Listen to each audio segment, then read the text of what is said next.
మీ business ఏదైనా మీ ఊర్లో promotion చేయాలంటే అది సుమన్ టీవీతోనే సాధ్యం. ఇప్పుడే సంప్రదించండి. ఇవాళ వెనుకబడిన ప్రాంతంగా మారుతా ఉంది. ఒకప్పుడు సస్యశ్యామలమైన జిల్లా. నిజాం సాగర్ అన్న ప్రాజెక్ట్ మాకు ఎక్కువ మార్గం లేకపోయినా నిజాం సాగర్ ఆయకట్టు కింద పండేటువంటి సస్యశ్యామలమైనటువంటి పంటలు పండే జిల్లా. కానీ ఇవాళ వెనుకబడిన జిల్లాగా మారిందనే మాట కూడా సుందరం మనవి చేస్తున్నాను. ఇక్కడ మంత్రులు విజ్ఞప్తి చేస్తా ఉన్నాం.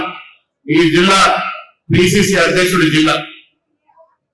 ఈ జిల్లా పిసిసి అధ్యక్షుడు జిల్లా. ప్రత్యేక దృష్టి ఉండాల్సిన అవసరం ఉందనే మాట కూడా నేను మనవి చేస్తా ఉన్నా. మాకు నాయకత్వ లోపం లేదు,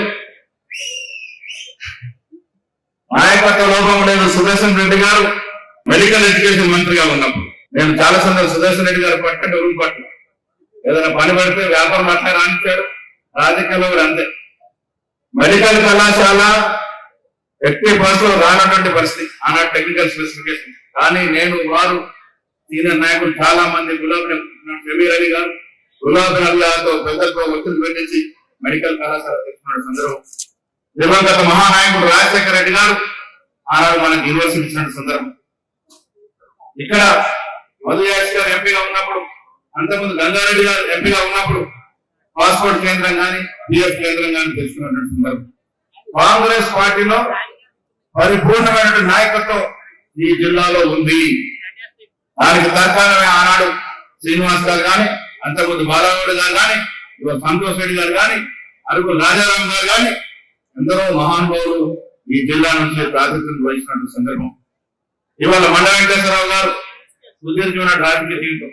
పోచారం శ్రీనివాస్ రెడ్డి గారు ఎన్నో పర్యాలు ఎమ్మెల్యేగా ఆనాడు కాంగ్రెస్ నుండి మళ్ళీ టీడీపీకి వెళ్ళి టీఆర్ఎస్కి వెళ్ళి మళ్ళీ మాతృ సంస్థకి రావాలన్న కోరికతో, మా అందరి కోరికతో ఇక్కడికి వచ్చినటువంటి సందర్భం. వారికి స్వాగతం పలుకుతా ఉన్నాను. లక్ష్మీకాంత్ గారు, భూపతి రెడ్డి గారు యంగ్ ఎమ్మెల్యేగా మాకు ఇక్కడ ఉన్నారు. పక్క జిల్లా కొత్త నియోజకవర్గం జీవన్ రెడ్డి గారు మా జిల్లాలో సగభాగం. ఆయన కూడా పార్ట్నర్షిప్ ఉంది మా జిల్లాలో. ఈ సంవత్సరం పార్ట్నర్ ఆ డిస్ట్రిక్ట్. సో జిల్లా విషయానికి వచ్చినప్పుడు నాయకత్వం పుష్కలంగా ఉంది. అది క్రమేణా వెనుకబట్టినట్టు సందర్భం. ముందుకు కొంచెం హైదరాబాద్ కానీ నిజామాబాద్ జిల్లా కానీ ఇక్కడ ప్రత్యేక దృష్టి పెట్టాల్సిన అవసరం ఉంది. ఇంకా చాలా కార్యక్రమాలు వాళ్ళ కాంగ్రెస్ పార్టీ అధికారం రాకముందు ఇక్కడ ఇదే సమావేశంలో రేవంత్ రెడ్డి గారు పిసిసి అధ్యక్షుడిగా 2-3 పర్యాల మీటింగ్లు చేసుకోవడం జరిగింది. మీ అందరూ తెలుసు మిత్రులారా, పిసిసి అధ్యక్షుడిగా రేవంత్ రెడ్డి అయిన తర్వాత నేను వర్కింగ్ ప్రెసిడెంట్ గా మాకు కెమిస్ట్రీ ఎట్లా కుదిరిందో కానీ ఒకరికొకరు అర్థం చేసుకుని ఆనాడు రాజకీయం ఉన్నటువంటి పరిస్థితుల దృష్ట్యా ఎవరిని ఏ రకంగా మెప్పించాలో, ఎవరిని ఏ రకంగా ఒప్పించాలో అవన్నీ చేస్తూ మొదటి కాంగ్రెస్ పార్టీ ఐక్యంగా ఉంది అనేటువంటి మాటని మనం ప్రజలకు తెలియజేయగలిగినాం. అందుకే 2023లో కాంగ్రెస్ పార్టీకి ప్రజలు పట్టం కట్టారనే మాట కూడా ఈ సందర్భంగా మనవి చేస్తా ఉన్నాను. ఇక్కడ సీనియర్ నాయకులు తుమ్మల నాగేశ్వరరావు గారు ఉన్నారు. చాలా సుదీర్ఘమైనటువంటి అనుభవం, ముక్కుసూటిగా మాట్లాడిన తత్వం. నాకెందుకు ఆయన అంటే చాలా ఇష్టం. నాకు చాలా ముక్కుసూటిగా మాట్లాడిన వ్యవహారం. సో ఇవాళ కాంగ్రెస్ పార్టీ రేవంత్ రెడ్డి గారు ముఖ్యమంత్రిగా మంచి టీముతో, మంచి మంత్రివర్గ టీముతో ముందుకు పోతున్నటువంటి సందర్భం. మిత్రులైన కాంగ్రెస్ కార్యకర్తలుగా మీరు అర్థం చేసుకోవాల్సిన కొన్ని విషయాలు ఉన్నాయి. ఇవాళ కాంగ్రెస్ పార్టీ ఎన్నికలకు ముందు 6 గ్యారంటీల పేరిట ఇచ్చినటువంటి పలు వాగ్దానాలు, ఆ తర్వాత 6 గ్యారంటీలో పెట్టకపోయినప్పటికీ కూడా ప్రజల అవసరం కోసం మనం ఇచ్చినటువంటి కార్యక్రమాలు, అభివృద్ధి కార్యక్రమాలు, సంక్షేమ కార్యక్రమాలు ఎక్కడ కూడా లోటు లేకుండా ఇస్తా ఉన్నాము. అయినా ఎక్కడో కొంత నిరాశ నిస్పృహ కార్యకర్తల్లో కనబడతా ఉంది. మాకు తెలుసు మేము అధికారంలో ఉన్నాం, పదవికి ఎక్కాం, మీకు ఇంకా పదవులు రావాల్సిన అవసరం ఉందనే మాట కూడా. మా కళ్యాణం అయిపోయిందని మేము పక్కన కూర్చునే రకం కాల్సుమా అనే మాట కూడా చెప్తా ఉన్నాం. ఇలా మేము ఎమ్మెల్యేలు, ఎమ్మెల్సీలు, మంత్రులు అయినాం, మా కళ్యాణం మీరు చేశారు, మీ కళ్యాణం మేము చేయాల్సిన అవసరం ఉందనే మాట కూడా ఇస్తుందో మనం చెప్తా ఉన్నాం. పెద్ద మంత్రులు ఉన్నారు, శాసనసభ్యులు ఉన్నారు, శాసన మండలి సభ్యులు ఉన్నారు. రాబోయే రోజులు మీవే మాట కూడా నేను ఈ సందర్భంగా మనవి చేస్తా ఉన్నాను. రేపు జరగబోయే సర్పంచ్ ఎలక్షన్లు కానీ, ఎంపీటీసీ, జడ్పీటీసీ, జడ్పీటీపీ, ఎంపీపీ, సహకార సంఘాల ఎలక్షన్లో కూడా మీ కళ్యాణం కోసం ఇక్కడున్నట్టు నాయకులంతా కూడా పాటుపడతామనే మాట కూడా ఈ సందర్భంగా మనవి చేస్తా ఉన్నాం. మనం చాలా సందర్భాల్లో కొంత అదృష్టవంతులు చూస్తాం. అనుకోకుండా నాయకులైన వాళ్ళని చూస్తాం. కానీ కష్టపడి కాంగ్రెస్ పార్టీ కోసం ఆర్మీసర్ కృషి చేసి నాకేమీ రాలేదన్నటువంటి ధీమాతో ఉన్నట్టు భయంతో ఉన్నట్టు మీ అందరికీ కూడా ఒక భరోసా. కాంగ్రెస్ పార్టీ వల్ల రేవంత్ రెడ్డి గారు ముఖ్యమంత్రిగా, నేను పిసిసి అధ్యక్షుడిగా, చాలా మంది సీనియర్ నాయకులు మంత్రులుగా, ఎమ్మెల్యేలుగా మా బాధ్యత మీ అందరి యొక్క జీవితాల్లో వెలుగు నింపడమైన మాట కూడా నేను సందర్భంగా మనవి చేస్తాను. కొంత వెనుక ముందు కావచ్చు, కానీ ప్రతి కార్యకర్తకు ఏదో ఒక చోట ఏదో ఒక పదవి ఇచ్చిన అవకాశం నేను ప్రయత్నం చేస్తామన్న మాట కూడా మనం చేస్తాను. మీకు తెలుసు, పదవులు తక్కువ ఉంటే కార్యకర్తలు ఎక్కువ ఉంటారు. కానీ వీలైనంత ఎక్కువ వరకు కష్టపడ్డ కార్యకర్తలు గుర్తించి వారికి అందరం ఎక్కించినటువంటి బాధ్యత కూడా మాది అనేటువంటి సందర్భంగా మనం చేస్తా ఉన్నాం. మిత్రులారి వల్ల కేంద్రంలో ఖార్గే గారు సుదీర్ఘమైనటువంటి రాజకీయంలో ఉన్నటువంటి నాయకుడు, 55 ఏళ్ళు నిరాటకంగా రాజకీయాల నాయకుడు, దళిత వర్గానికి అయితే నాయకుడిని ఏఐసిసి అధ్యక్షుడిగా తీసుకుంది కాంగ్రెస్ పార్టీ అంటే దళితుల పట్ల కాంగ్రెస్ పార్టీకి ఉన్న ప్రేమ ఏంటో మీకు అర్థం చేసుకోవాల్సిందని నేను చేస్తా ఉన్నాను. ఏ రాజకీయ అండ లేకుండా రాజకీయాలకు వచ్చినటువంటి వెనుకబడి జరుగుతున్నటువంటి నాకు ఏదో పిసిసి అధ్యక్ష పదవి ఇచ్చింది అంటే బీసీల పట్ల కాంగ్రెస్ పార్టీకి రాహుల్ గాంధీ ఉన్నటువంటి మక్కువ ఏమిటో అర్థమవుతుందన్న మాట కూడా ఈ సందర్భంగా మనం చేస్తా ఉన్నాం. జమీరాని కానీ అభివృద్ధి గారు కానీ మైనార్టీ నాయకులు ఎంతో మందిని ముందుకు తీసుకొచ్చిన సందర్భం. ఇవాళ ఆ మిత్రుడు ఉన్నారు జమీల్ బాక్సర్, నా క్లాస్మేట్ ఎల్కేజీ నుంచి. వారి కూతురు బాక్సింగ్ లో రాణిస్తే నిబంధనలు సడలించి డిఎస్పీ పదవి ఇచ్చి నిన్ననే ఆవిడకి అధికారికంగా ప్రకటన చేసిన ముఖ్యమంత్రి గారు నేను నిన్న హైదరాబాద్ లో. అదేవిధంగా క్రికెటర్ సిరాజ్ గారు కూడా ఇంటర్మీడియట్ చదివినప్పుడు కూడా నిబంధనలు కూడా సడలించి డిఎస్పీ పదవి ఇచ్చిన సందర్భం.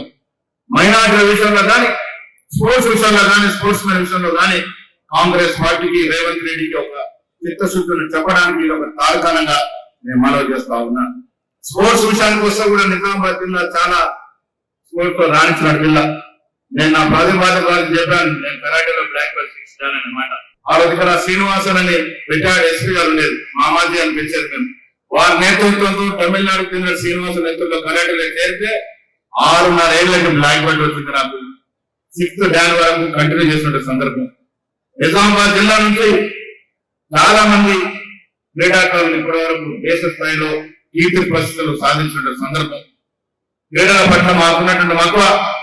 మన రాజారాం గారు మంత్రిగా ఉంటే పోర్ట్ఫోలియో అలొకేషన్ అనేది పూర్తిగా ముఖ్యమంత్రి యొక్క డిస్కషన్.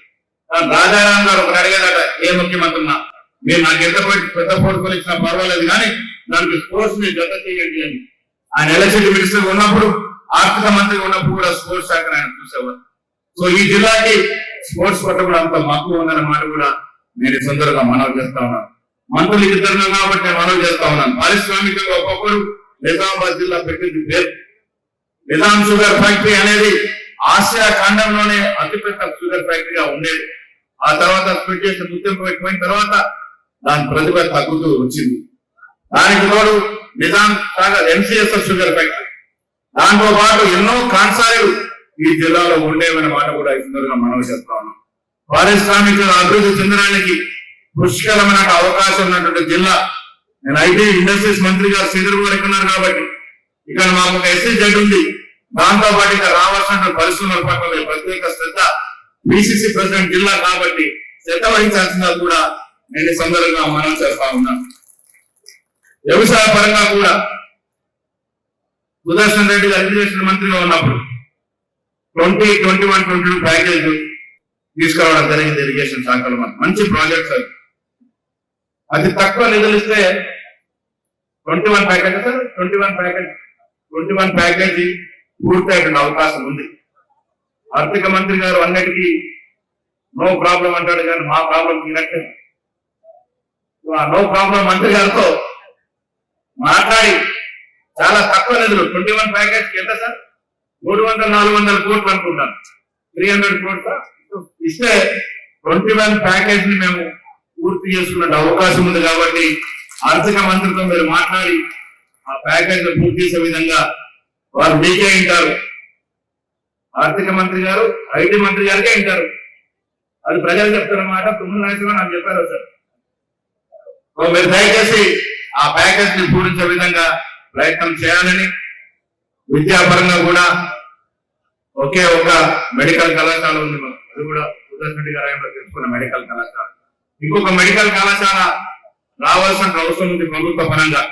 ఇంకా ఇంజనీరింగ్ కళాశాలలు, టెక్నికల్ కళాశాలలు చాలా కూడా జిల్లాకి రావాల్సిన అవసరం ఉందనే మాట కూడా నేను ఈ సందర్భంగా మనం చేస్తున్నాను. ఎందుకు చెప్తానంటే ఈ జిల్లా రాజకీయంగా చైతన్యంతో జిల్లా, ఒక పిసిసి అధ్యక్షుడు జిల్లా నుంచి ప్రాతినిధ్యం వహిస్తున్నప్పుడు ప్రజల ఆస్పిరేషన్స్, ప్రజల ఆశలు కూడా పెరుగుతాయి. మా జిల్లాకి ఏదో లోపు పెరుగుతుంది, ముఖ్యమంత్రి పిసిసి అధ్యక్షుడు ఇద్దరు సాన్నిధ్యం ఉంది కాబట్టి, పిసిసి అధ్యక్షుడు ప్రాతినిధ్యం వహించిన జిల్లా కాబట్టి అవకాశాలు ఉన్న చోట దాన్ని సద్వినియోగం చేసుకుంటే జిల్లా అభివృద్ధికి నా వంతు తోడ్పాటు ఇచ్చిన అవకాశాల సందర్భం కూడా మనం చేస్తా ఉన్నాను. రాజకీయాల మిత్రులారా, చాలా అడుగులు చూశాను నేను, చాలా అవమానాలు, పరాభాలు చూశాను. కాంగ్రెస్ పార్టీలో కూడా అప్పుడున్న రాజకీయ పరిస్థితుల కారణంగా ఎన్నో పరాభాలు చలి చూశాను. కానీ ఒకటే ధైర్యం, పరాభవం జరిగిన 5 నిమిషాల్లో మర్చిపోయే అలవాటు నాకు. ఎంత గొప్ప పరాభవం జరిగినా 5-10 నిమిషాల్లో దాన్ని మర్చిపోయే అవకాశం, ఆ అలవాటు నాకు ఉంది కాబట్టి చాలా పరాభాలు చూసుకుంటూ వచ్చినాం.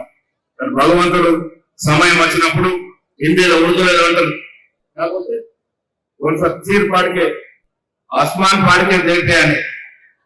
నిజంగా కూడా నాకు ఎమ్మెల్సీ విషయంలో కూడా మీకు తెలుసు, పెద్ద చంద్రబాబు గారు ఆ ఎపిసోడ్ లో ప్రత్యేక సాక్షి, ఫారెన్ కంట్రీలో ఉన్నారు.